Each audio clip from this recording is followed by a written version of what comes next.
Hola, ¿qué tal están? Bienvenidos. Mi nombre es José Manuel López García. Nihilismo de Nietzsche. Nietzsche es uno de los grandes pensadores de la historia de la filosofía occidental. Como se sabe, nació en 1844 y murió en 1900. Escribió numerosas obras, o abundantes obras, y diríamos uno de los conceptos clave de su filosofía es el nihilismo. En este vídeo voy a hacer un comentario breve sobre la cuestión del nihilismo, y el fragmento extraído es de La voluntad de poder, uno de los grandes libros de Nietzsche. Dice Nietzsche lo siguiente, o escribe: el nihilismo como estado psicológico surgirá en primer lugar cuando hayamos buscado en todos los sucesos el sentido que no tienen, de manera que el que lo busque acabará perdiendo el ánimo. El nihilismo consistirá entonces en la conciencia del enorme despilfarro de fuerzas, la tortura de haber obrado en vano, la inseguridad, la imposibilidad de rehacer sus fuerzas, de encontrar la mínima tranquilidad, la desvergüenza íntima por haberse mentido a sí mismo demasiado tiempo. Ese sentido de la vida podría haber consistido en descubrir en el porvenir el cumplimiento de algún código moral elevado, el orden moral del universo o el incremento de amor y la armonía entre los seres, o la aproximación a un estado de felicidad universal, o incluso el impulso hacia un estado de nada universal. Todo fin es siempre un sentido. Lo común en todas esas concepciones es que el proceso tiende hacia una meta, y en nuestros días se ha comprendido que el devenir no tiende hacia nada, no alcanza nada. En esta parte final del texto de Nietzsche, de La voluntad de poder, aparecen muchas caracterizaciones de lo que es el nihilismo, pero quizás la más clara o la más evidente es la parte final, donde dice que el futuro, el devenir, no tiende hacia nada, no alcanza nada.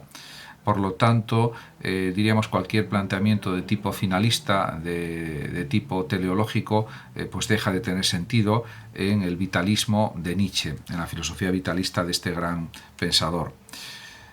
Si hubiera que poner un título al texto y resumir las ideas más importantes, se podrían decir varias cuestiones. Primero, que el nihilismo se puede identificar como un estado de ánimo, y un estado de ánimo negativo. Y un título adecuado podría ser: el nihilismo es el resultado inevitable de la conciencia de que no hay un fin en el acontecer histórico. No hay teleología en la historia, no hay finalidades, no hay para qué, no hay objetivos. Diríamos que todo es resultado en buena medida del azar, y también, por supuesto, del esfuerzo de los seres humanos, pero también del azar. En cuanto a las ideas más importantes que aparecen en este fragmento de La voluntad de poder de Nietzsche, son, por ejemplo, el nihilismo, que surge cuando se ha buscado en la realidad un sentido que no tiene la realidad. La realidad es absurda, no tiene sentido, y él insiste en ello continuamente. Otra idea es que el nihilismo es la conciencia del enorme engaño en el cual se ha vivido hasta entonces, pensando que la vida tiene un determinado sentido, una finalidad, un propósito, un para qué, etc. Otra idea es que Nietzsche menciona algunos posibles candidatos a constituirse como sentido de la vida. Pero, por desgracia, todos ellos tienen en común que tienden hacia una meta, hacia un fin. Por lo tanto, para él no son válidos, diríamos, esos propósitos, esas intenciones hacia una meta, hacia un fin. Pero además, para Nietzsche, el devenir tiende hacia la nada, de modo que la decepción ante la existencia de un fin es una de las causas del nihilismo, ante la no existencia de un fin. Como no existe un fin, un propósito, inevitablemente caemos en el nihilismo. En cuanto al tema principal que se discute en este texto, está claro que está relacionado con la falta de sentido en relación con la muerte de Dios. Dios ha muerto para Nietzsche, y eso supone la desaparición de cualquier valor eterno, de cualquier valor trascendente, y en ese sentido de cualquier valor como la verdad, el bien, la justicia, etc. La conciencia, por tanto, de que nada tiene un sentido trascendente o divino, de que no hay valores que no cambien o inmutables, y también darse cuenta del tiempo perdido y la consiguiente tortura de haber obrado en vano, provoca en muchas personas un profundo vacío, especialmente en el espíritu del ser humano, que le avergüenza íntimamente por haberse mentido a sí mismo demasiado tiempo. En este sentido, la muerte de Dios ha hecho nacer, dice Nietzsche, el último hombre, un ser despreciable que no cree en nada y que vive miserablemente una existencia gris, podríamos decir. Desde la perspectiva cristiana o idealista o platónica, podríamos pensar que el sentido de la vida podría haberse encontrado en los valores morales, en algún código moral elevado, y en el orden moral del universo, o en el amor y la fraternidad universales, o en la felicidad de todo el género humano, e incluso en una búsqueda de una paz definitiva y total.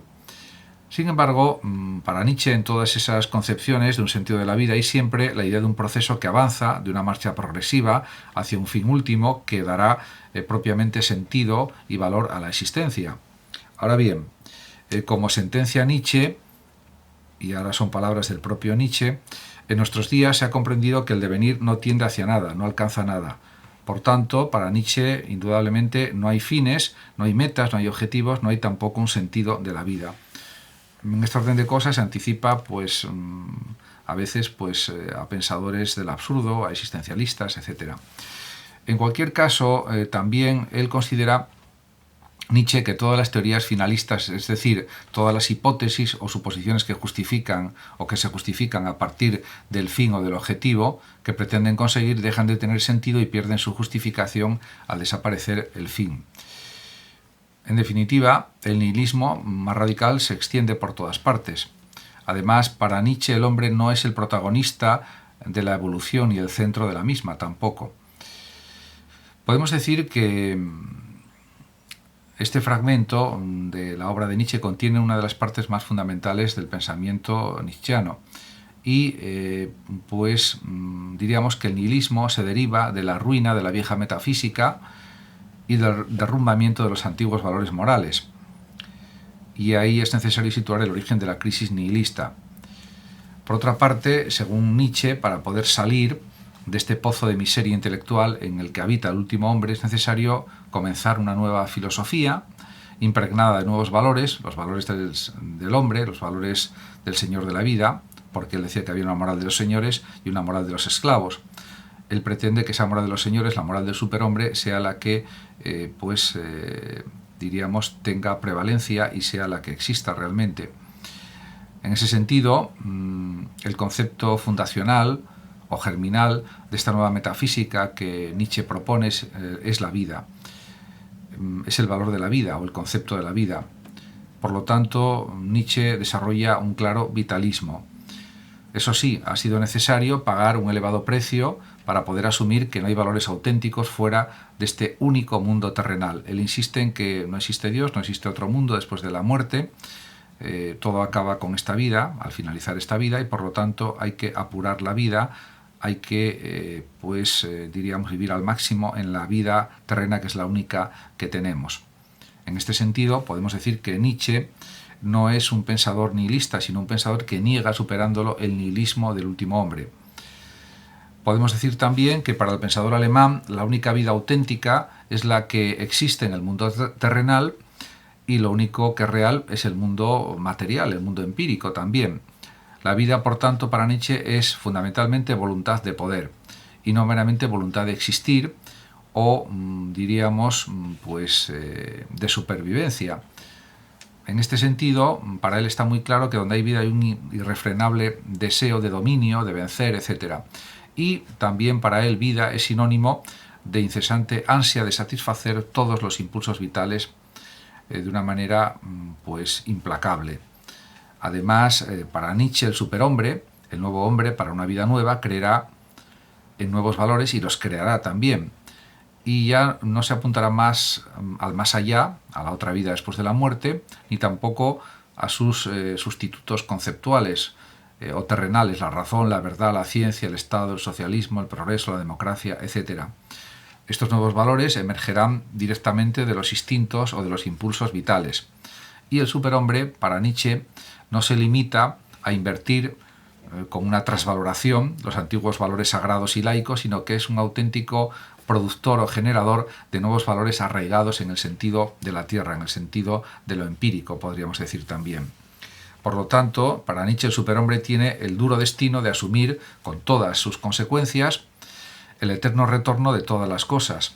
Y, por supuesto, existe una valoración de la nueva vida que comporta vivir intensamente todos y cada uno de sus instantes, como si fueran únicos, y también podemos decir irrepetibles, y conlleva también quererlos vivir nuevamente un número infinito de veces, que sería la expresión del eterno retorno. La prueba más rotunda de que esta vida terrenal tiene valor en sí misma, para Nietzsche, y por sí misma, es que todo, tanto si es grande e importante como si es pequeño e insignificante, tanto si es placentero como si es doloroso, volverá a suceder muchas veces más, según el planteamiento del eterno retorno. Asumirlo también es una tarea importante para el superhombre. Por tanto, parece que Nietzsche crea pues un nuevo tipo de filosofía muy novedosa y que, por supuesto, está basado en planteamientos de Schopenhauer y de otros pensadores, pero que es, por otra parte, también muy original y que pues, puede ser discutida, la filosofía nietzscheana, pero pues, desarrolla unos planteamientos que luego, posteriormente, en el siglo XX, recogerán pues, otros planteamientos de filosofía, otras doctrinas filosóficas, sobre todo especialmente ateas o agnósticas, y que es un punto de inflexión en el desarrollo de la filosofía occidental.